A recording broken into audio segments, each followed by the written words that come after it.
আসসালামু আলাইকুম। Hello everyone, কেমন আছেন সবাই? আশা করি সবাই অনেক ভালো আছেন। আলহামদুলিল্লাহ, আমি অনেক ভালো আছি। আজ আপনাদের সঙ্গে শেয়ার করব চাল কুমড়োর বড়ি দেওয়া। চাল কুমড়োর বড়ি বাংলাদেশের একটি জনপ্রিয় খাবার। অঞ্চলভেদে চাল কুমড়োর বড়ির প্রসেসিংটা ভিন্ন হয়ে থাকে, তবে আমাদের অঞ্চলে এভাবেই বড়ি দিয়ে থাকে। কুমড়ো বড়ির জন্য আমাদের লাগবে পাকা চাল কুমড়ো এবং মাসকলাইয়ের ডাউল। এবার কুমড়াগুলো ভালোভাবে খোসা ছাড়িয়ে নিব। খোসা ছাড়ানো হয়ে গেলে বড় বড় করে ফালি করে নিব।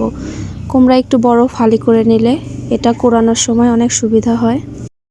কুমড়াগুলো খোসা ছাড়ানো হয়ে গেলে এবার একটা গ্রেটারে আমরা গ্রেট করে নিব। এটাকে অনেকে কোরানোও বলে থাকে। ভালোভাবে সবগুলো কুমড়া গ্রেট করা হয়ে গেলে তারপর একটা চালনিতে আমরা ঢেলে নেব।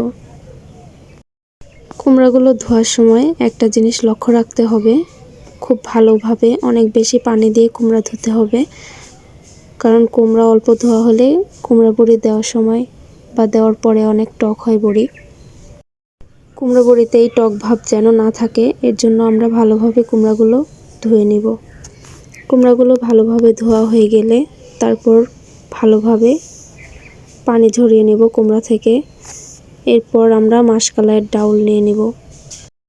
কুমড়া অনুযায়ী পরিমাণ মতো ডাউল নেওয়ার পর এই ডাউলগুলো ভালোভাবে পানি দিয়ে ভিজিয়ে রাখব। কিছুক্ষণ ভিজিয়ে রাখার পর ডালগুলো আমরা ভালোভাবে ধুয়ে নিব। ডালগুলো অনেক ভালোভাবে ধুতে হবে যেন হলুদ ভাবটা ডালের মধ্যে না থাকে। ডালগুলো ধোয়া হয়ে গেলে সারা রাতের জন্য ডালগুলো আমরা ভিজিয়ে রাখব। ভিজানো ডাল পরের দিন সকালবেলা পানি থেকে আলাদা করে নিব। তারপর ডালগুলো ভালোভাবে বেটে নিব। এরপর পানি ঝরিয়ে রাখা যেই কুমড়া ছিল ওইটা ডাউলের সঙ্গে মিক্স করে নেব। ফ্লেভারের জন্য অনেকে পাঁচফোড়ন ব্যবহার করে থাকে। পাঁচফোড়নের ভিতরে যে মেথিটা দেওয়া থাকে এই মেথিটা আমার ভালো লাগে না। পাঁচফোড়নটা অপশনাল, কেউ চাইলে নাও দিতে পারেন। পাঁচফোড়নের পরিবর্তে জিরা কিংবা কালো জিরা দিলেই হবে। আমি এখানে কালো জিরা, জিরা, মৌরি আর রাঁধুনি ব্যবহার করেছি। এতে বড়ির ফ্লেভারটা অনেক সুন্দর আসে। এবার সব কিছু ভালোভাবে মিক্স করার পালা। বড়ি দেওয়ার ক্ষেত্রে এই মিক্স করাটাই হচ্ছে মেন। এ পর্যায়ে মিক্স করা হয়ে গেলে ভালোভাবে ফেটাতে হবে। এটাকে অনেকে ফেনানো বলে থাকে। যতক্ষণ হাতের সঙ্গে ভারী ভাব থাকবে ততক্ষণ ফেটাতেই হবে। যখন হাতের সঙ্গে পাতলা অনুভব হবে তখন বুঝতে হবে ফেটানো হয়ে গেছে।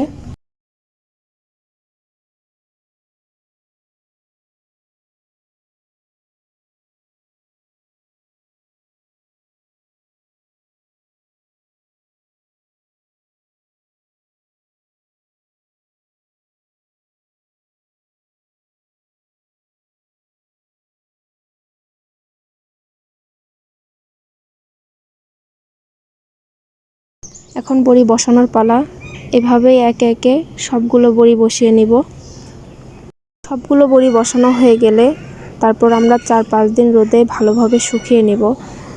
এপাট ওপাট উপর করে ভালোভাবে সম্পূর্ণ বড়ি 4-5 দিন শুকিয়ে নিলেই আমাদের বড়ি কমপ্লিট।